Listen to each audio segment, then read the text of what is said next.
Caryn Franklin, thank you so much for coming in as part of our Prosthetics Conversations series. You've obviously got an incredible range of experience working with diversity in fashion, whether that's disability or whether that's championing, just trying to make people aware that fashion has a very narrow view of the body. I want to start by asking you, and maybe, I don't know if you'll definitely have the answer, maybe that's what your work is trying to find out, but why is imagery of people with a disability, whether they're wearing a prosthetic or not, why are they so missing from magazines, from the media in general? I mean, I don't have the answer to that other than we tend to recruit and work with the familiar. And so, you can take that right back to something as simple as, white casting directors mostly cast white models.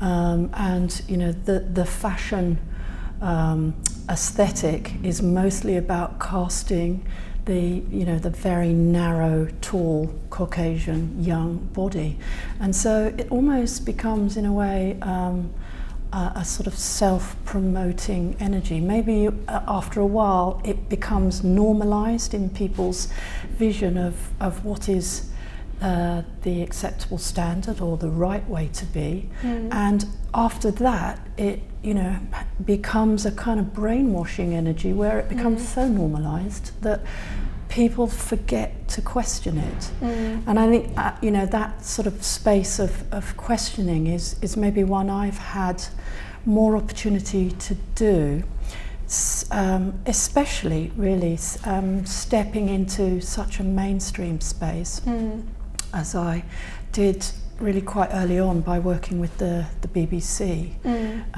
and stepping outside of fashion's narrow view. And certainly, All Walks Beyond the Catwalk is about taking that question right back into the fashion industry and saying, are you happy with this? Tell me about All Walks. You've done amazing work. Tell me about initially sort of how the idea came about and how you started to sort of make people aware of what you're doing. How did that come about? I mean, the short answer to that is it came about because, a group of us got really cheesed off. Yeah. That's how all the best things start, though. So. We just had, I started in the 80s, in the very early 80s, when the idea of the individual was everything. It was a really exciting space, and the idea that we were all different and that we all had something to say, and we were at the forefront really of a kind of almost a rebellious stance around mainstream beauty. Post-punk, post-feminism meant that we were all saying, who are we, who do we want to be, where are we going from here, and women especially. When I started, I knew I was good enough. When I talk to my students now, over 30 years later, they're asking all the time, am I good enough? And what do I have to change to fit in? And so I don't really call that progress. I see a kind of a lack of confidence in modern day femininity that I just didn't know, and none of my contemporaries knew. And there's a whole host of reasons for that.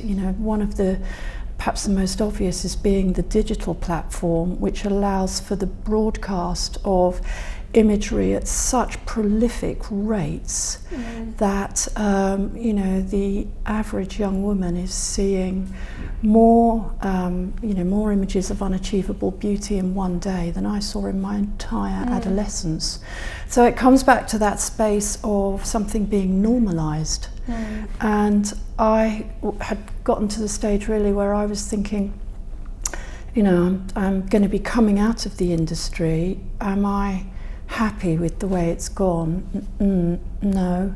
And so now I'm at a stage maybe where I feel confident about my own power, then I'd better do something. I'd better say something. And you know, I'd been having these chats with girlfriends, lots of women in the industry who all felt the same as me. But it was my mate Deborah Bourne, who is former sort of PR director at Lynn Franks, and Erin O'Connor. We were all together in the same space, and we suddenly went, this, you know, maybe there's something to be done here. And we got the opportunity of some funding, and so that was it really. We first thought we were going to answer a brief given to us by Beat, who are an eating disorder, well, the largest in Britain, an organisation. But in order to really get that funding and get hold of it, we had to craft it into a much more of a fashion literate project. And so that's at the point where we, you know, realised it needed a lot of steering and a lot of kind of nurturing and birthing. And so in 2009 at London Fashion Week, we sort of created a big event where we'd worked with lots of emerging designers, and we'd given them the opportunity to really empathise with their model instead of bring her in at the final moment and use her as a kind of you know, a component, you know, an identikit sort of fit. She could be anyone, but actually to use her at the beginning of the process and listen to her feedback. Because, you know, if you're designing clothes for a body and your training has involved just making clothes for an immovable bust stand that has a very taut body, and then transferring it to a model who's paid not to move really, and it also paid to remain silent. So you're not getting any feedback from your bust stand or from your model. And the catwalk, you know, isn't really the best place to test drive garments. I mean, you never see anyone sit down for a start, do you?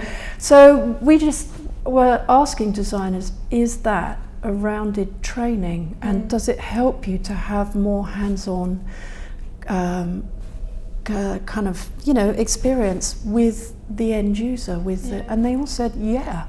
In fact, you know, taking into account breasts and hips, taking into account a body that has changed because, you know, it's gotten older, and seeing what that body needs from, you know, our design has been really educational.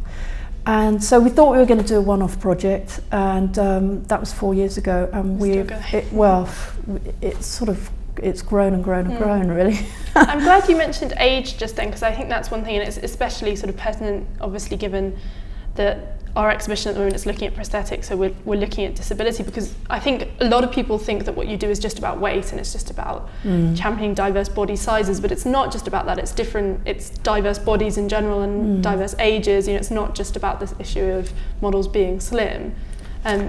Yeah, we had we had 3 key points that we wanted to address, you know, and we could have addressed more, and we've certainly been criticised for not addressing enough, but the key points we felt were skin tone, so seeing a range of skin tones and being conscious about our casting, you know, size and shape, and age, so that, you know, we're not against the body ideal that the fashion industry depends on. But it's just one of them. Yeah, absolutely. And we don't say, oh, we're working with real women because, you know, young, thin, Caucasian, beautiful models aren't real. Yeah, they're real. Yeah. So we just say, you know, we want to broaden it. And I've heard you talk about this before, and one thing I find so interesting is, because your work, it's not just about kind of high fashion editorial imagery, you also look at kind of the commercial side of fashion imagery. And you've made the point, which you think would be the point to end the debate really, which is that brands will sell better if they show their clothes and if they show their fashion on bodies that resemble, I don't want to say real women, but that a more achievable physique. Why aren't people catching on to that though? Well, these things take time.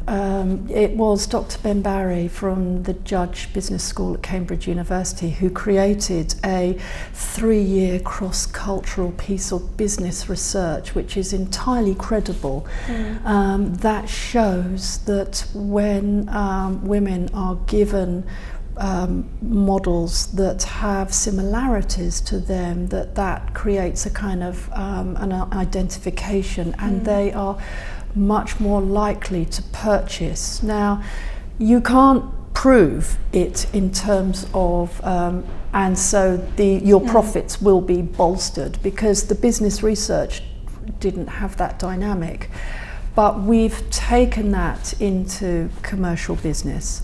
And what I understand is there's a number of obstacles. So the first one really is, it seems like a risk, and when business really just judges on quarterly profit returns, well, a season isn't long enough to turn around a huge oil tanker. So making some changes for a season and insisting on seeing immediate profit boosting is unrealistic. So you kind of have to invest in it emotionally and from the heart. And business doesn't operate like that. Business is a number of, a set of numbers on a balance sheet.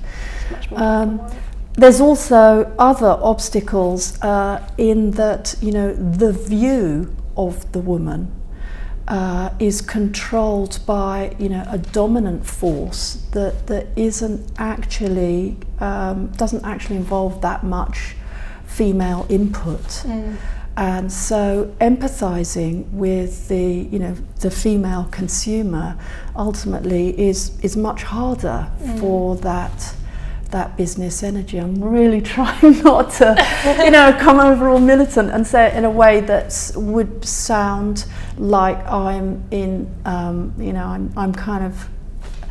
I'm in opposition, because I'm not. I see how business works, and you have to use business language.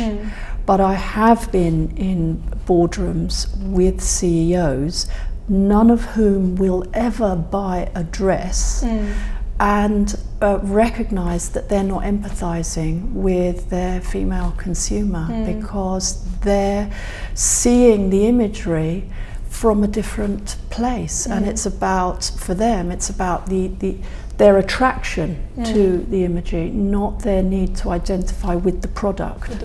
This is interesting because it sort of takes us nicely to this amazing Debenhams campaign that we've just seen, which I think, on one hand, the reason it's so impressive is because it's incredible imagery featuring an incredibly sort of diverse set of beautiful women, but also it's the fact that a retailer that pretty much everyone in the UK will have heard of and have interacted in some way have done something that shouldn't be revolutionary, but it is in a sense. Talk to me a bit about that campaign. Well, to set the bigger picture, my business partner and I, Jane Galpin, have been working with Debenhams a lot through the years. And so, they have, I think, through their PR director, Ed Watson, a very evolved approach. And, I really feel that he helps them operate from the heart. That space always gets lost in business, of course it does. So he has put a lot of faith in us over the years to create sort of images that have pushed the boundaries. So Jane independently had worked on something with him that first promoted a range of bodies, and they had a model in a wheelchair in their front window. They've also done initiatives where they've tried to do really limited post-production work, where they've done work with sort of the mannequins and had a range of sizes. We did a shoot with them a couple of years back where we said, actually, because your core customer is 40 plus, why not help them out by giving them women whose bodies are shaped like them? So we worked with 3 women who were 40. That put the cat amongst the pigeons. Who were over 40, and Valerie, one of my favourite models, one of our All Walks models, was in that. But This latest one was again them really saying, well, I think we could, we're ready to do something, further. So we created a casting, and again, this, talking about business investment and looking at the balance sheet, it cost them a lot more money to make that. It's a lookbook, although people have thought it's a campaign because the pictures have been promoted quite a bit. But in a normal lookbook setting, you have two interchangeable identikit models. One's in front of the camera, the other's getting changed, and it's usually a limited budget. But because we were setting ourselves up as saying, a good range, we had 9 models. We had 2 guys. The menswear offer isn't as, I don't think it covers as much of their kind of output. And we had 7 women. And we tried very much to balance skin tone, body shape, even height, age, and individual bodies. So we had in our casting, we had a lot of women who came with either as wheelchair users or with visual disabilities.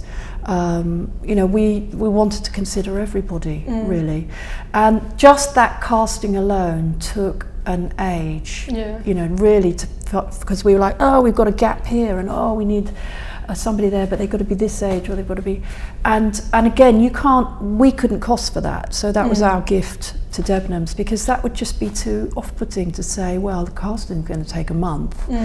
So we all came together with the desire to do it, and we found great selection of models, including Kelly Knox, who has a missing portion of her forearm, which we wanted to be very visible, and Paralympian Steph Reed, who has a prosthetic leg, who I'd met in a news studio about 9 months ago, and just been really knocked over by her. She's just got this amazing sunshine that goes with her, and thought I'd really like to work with you. And so in order to make it cost effective, we had to do 20 individual portraits in one day. So photographer Chris Floyd really had his work cut out.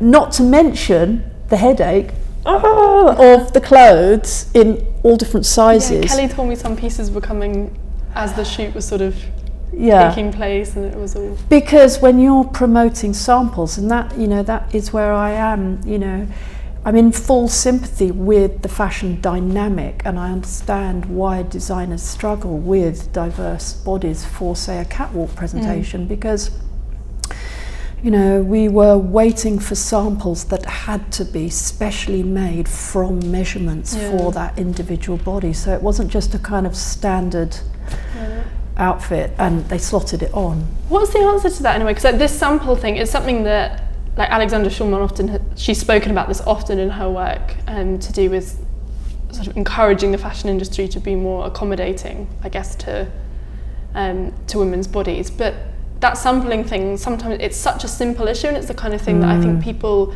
don't realise what a huge effect that has. But and people have spoken eloquently about this. Magazine editors are saying, of course we have to use a model that's incredibly thin because that's the size that all the samples are.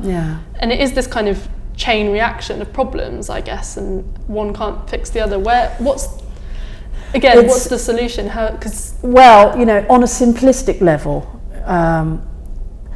perhaps we wouldn't have the desire that we have and the yearning that we have for achievable body ideals and realistic bodies if the sample sizes were graded up to dress sizes. I think when you are looking at a nearly 6 foot tall woman who has to shrink her body into a UK size 8, that's too restrictive, and most professional models struggle to maintain that shape, and that is where the designer is so powerful, because to make a decision to show on models who are, let's just say, a size 10 and 6 foot, But what about if they were a size 12 and 6 foot, or even a size 14 and 6 foot?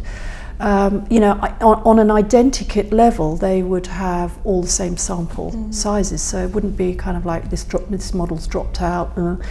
But then that designer takes an enormous risk alone because their clothes then cannot be included in a shoot where everybody else is a size 8. So for the industry to agree that they want to do something, it's almost got really have to agree, be together and go forward together. And I think therein lies the struggle. And I believe that there are people powerful enough to endorse that kind of change, but I recognise that it's not It's incredibly simple. complex. But I think it's even just understanding that complexity as part of the step, because I think a lot of blame gets put on the magazines, and I think that's completely legitimate, but I think it's understanding that this is a faceted problem. In a way, that's what I mean, I think the magazine on some levels does have a creativity that they haven't yet explored. And, you know, I really agree with Alexandra Schulman, you know, first asking designers to consider the size. You know, but then also all 19 issues of Vogue getting together to say that they wanted to see, you know, healthier ideals. There is a space now in which magazines can take the lead, because there are great clothes that are being created by designers in so-called plus sizes. And when you look at some of those models, professional models, I mean, Laura Catterell from 12 Plus comes to mind, who is a spectacular looking woman and who is regularly on the Milan catwalks, who would not look out of place at all in Vogue. And so the magazine itself could make a shift where it was more inclusive, so that it was looking at a broader range of designers. But those designers probably aren't advertising within the magazine, so they might find that hard to justify to publishers. What seems to have happened when you really start to deconstruct the fashion dynamic is that creativity has been corporatized, and that creative decisions are factored in as budgetary or profitable manoeuvres. And that's very different to when I started. I mean, if I tell you that when I started at ID Magazine 31 years ago, and we would take advertising, and advertisers would say, and will you be using any of our latest, you know, would you like to come and have a look at it? And we go, no, we're not going to use it. You can be in our magazine, but we, you know, the product, we're not going to use it on our shoots. We might do, but we're not going to promise. That approach just doesn't exist today. We were operating in an entirely different environment. Now, I'm not saying our way was right, but I am saying that we did have the freedom to make creative choices. This brings me on to sort of the newer generation, which is something that is incredibly dear to you because you work a lot with students. And I want to ask you about some of the work you've been doing recently and the amazing competition that you've just ran. It's Diversity Now, isn't it? Tell me a bit about that, and about in general, about your work in educating young people and trying to inspire them to understand this sort of creative potential that they have.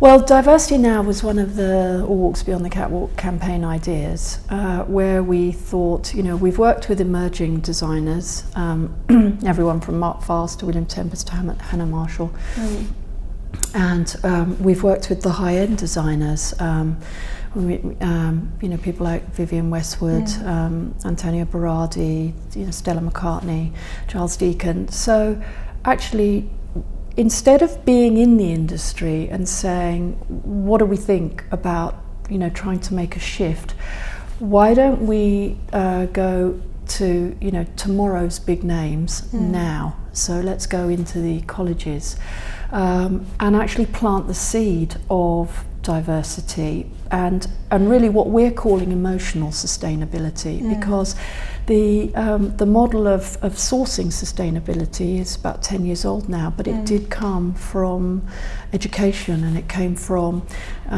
you know, really knowledgeable practitioners going back into education and, you know, igniting the passion.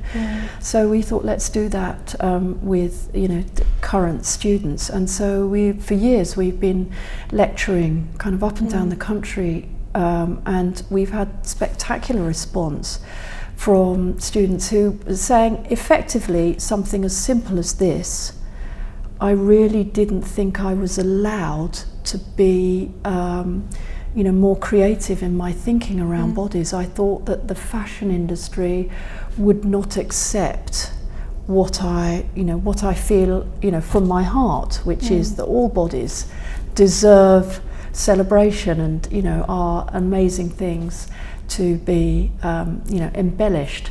But now I know that it's down to me, you know, and especially, you know, when we give them a bit of background information about who is really making the creative decisions, it's accountants.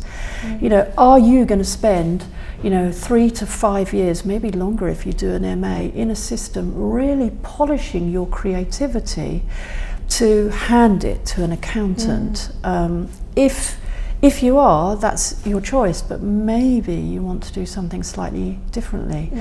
And so Diversity Now is about saying, what's your vision? What would you like it to look like? And so we got an amazing response, really. We got... what was the brief you gave the students? Well, we asked them, you know, obviously across various disciplines, from journalism to zines to photography to design, film, illustration, to envision their idea of a diverse body. What would it look like? So, you know, in some ways, it's a bit of a leading sort of statement, because they knew, you know, if they'd had a lecture from us, that we were saying, you know, what we do very well is embellish the standard model. So, you know, the young Caucasian thin body gets a lot of embellishment, but what about all the other bodies?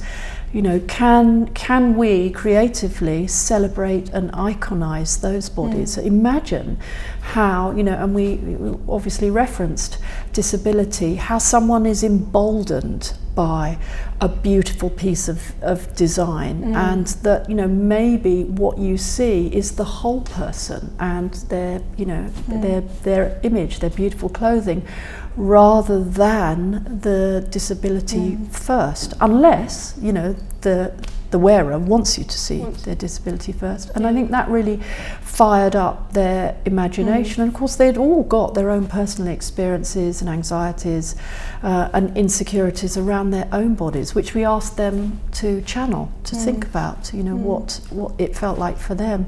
So we did get some fantastic things back, and lots of emotional answers as well. And I loved some of the designs where students had really taken the time to get to know their muse, to hear about what they needed, and to create something for them, which, when you see them in it, and I'm thinking of the work that Shiraz, for instance, from London College of Fashion, did on Peter, who was damaged by an accident and had lost his sight, but, you know, wanted still to have the currency of, you know, a good piece of design, because he knew that although he couldn't see it, other people could see him in it. And we do, you know, even though maybe we don't like to think of it, we make immediate judgments about the way people look.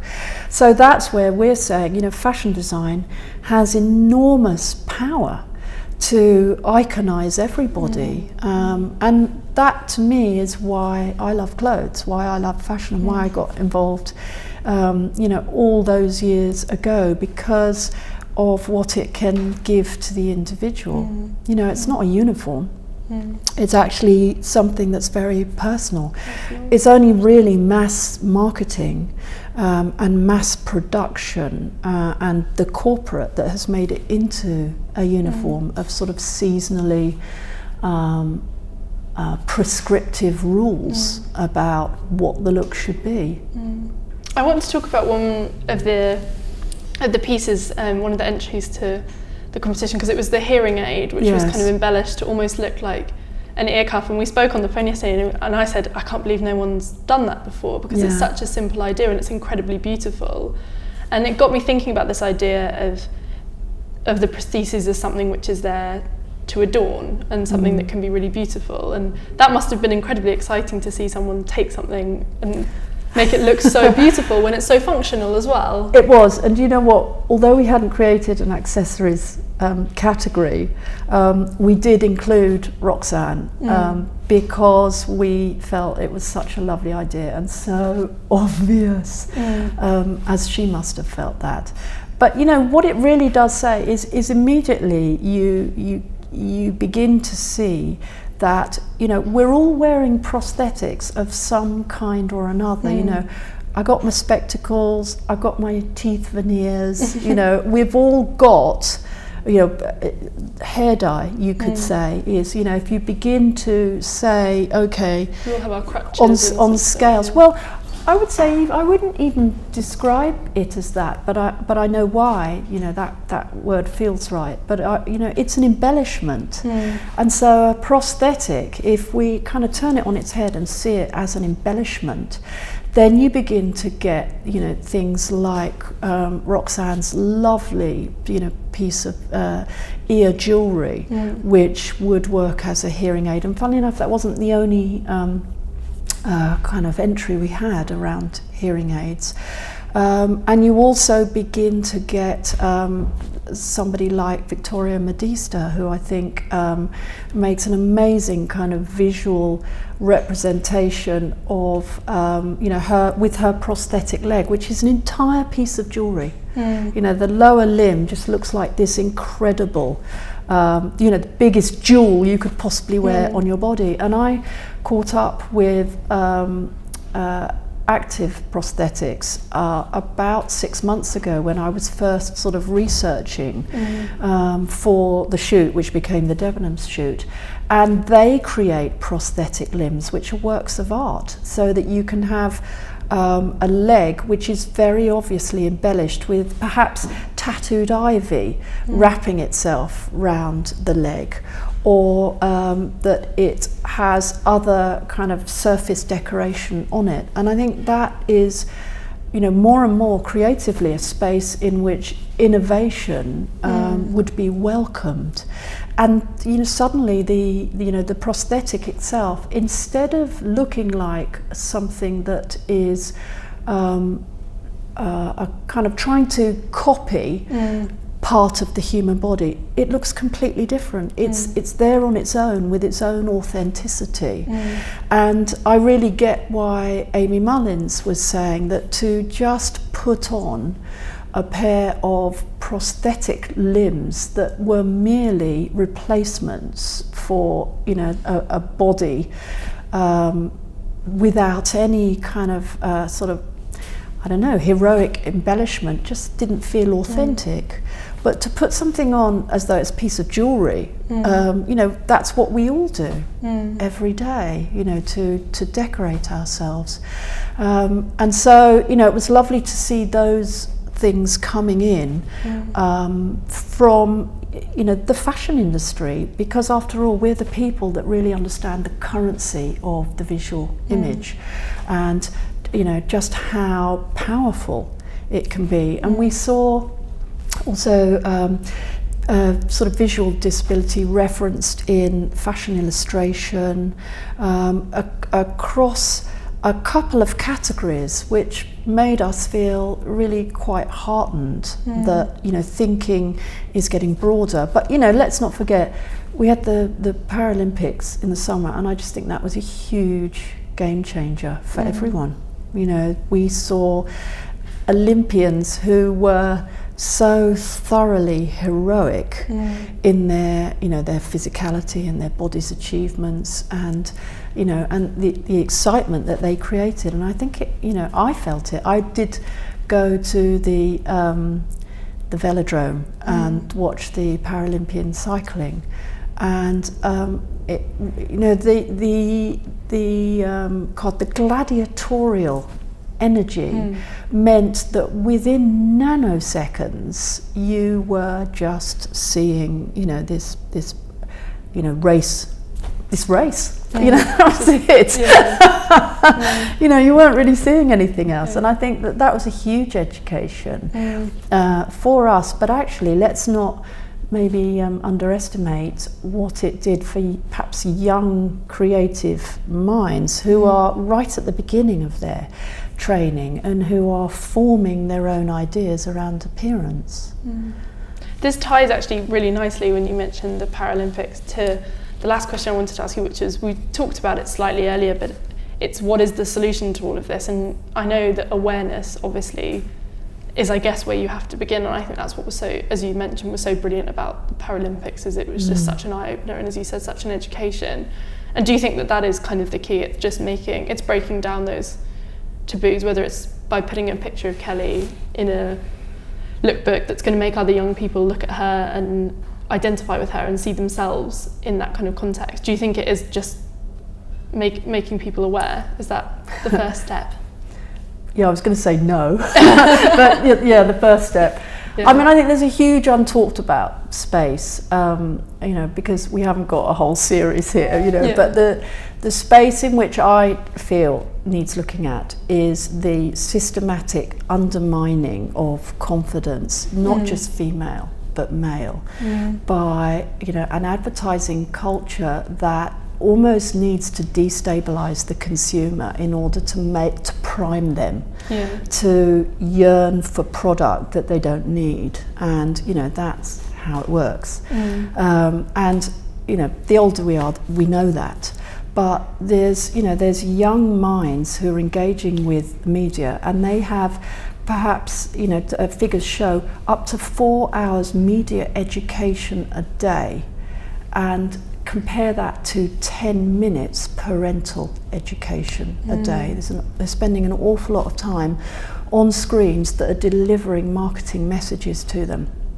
And so there's a space in which we know, because Deborah and I do a lot of work in Parliament with expert groups around body image, and there's 172 scientific studies have been done to prove without doubt that low self-esteem leading to self-harm is on the rise because of the unachievable body ideals that we're shown.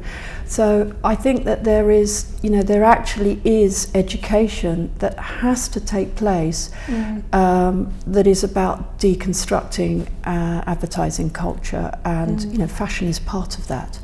So, and helping, you know, really young minds to engage with that from the off, so that they're not destabilized. Because what happens is, you know, when something, and Deborah always says this brilliantly, but when something out there is shown to you so often and it becomes as a piece of brainwashing, you begin to feel that the problem isn't out there, that it's in here, and that you're wrong.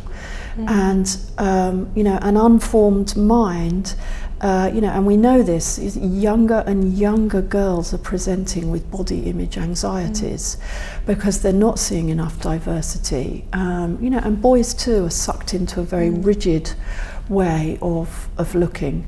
And they don't have the ability to question the culture or to rebel against it.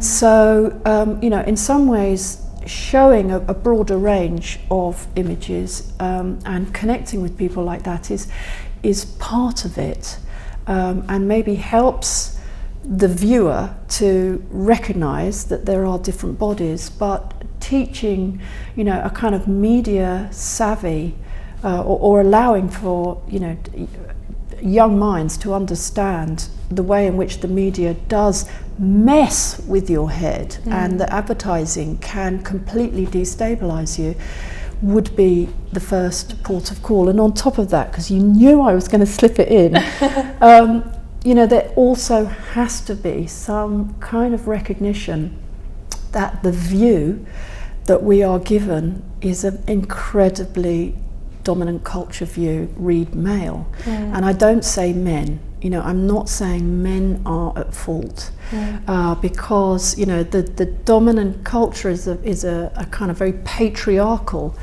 overview, which, you know, doesn't necessarily benefit men either. It's one rigid way, but what it does mean, and if you look at Hollywood, for instance, and Catherine Ferguson gave me this figure the other day, which just blew my mind.